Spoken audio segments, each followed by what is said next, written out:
داستانت من میبینم به انگلیسی چاپ میشه، به زبانهای زنده دنیا ترجمه میشه.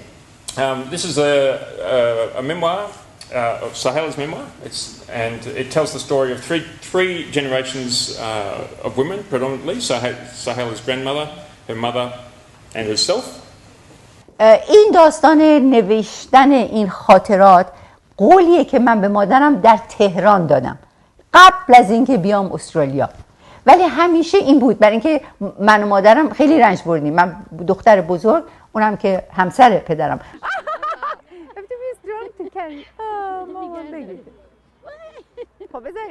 بیماری دیمنشیا ماما، بیماری فراموشی، وقتی زحمات اون شخص بهش گفته میشه، زحمتایی که کشیده بهش میگن، روی بیماری دیمنشیا تاثیر مثبت داره.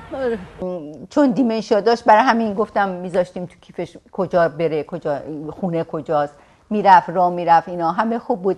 ولی تو اون آخرات دیگه بردم دکتر، گفتن سرطان معده داره.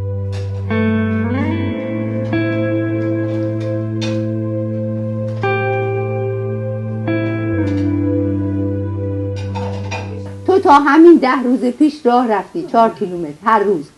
این مردم نکه تو رو دیدن الان بیان اینجا گل آوردن که میگن این بانو کجا رفت، این خانم چی شد، فاطمه کجا رفت.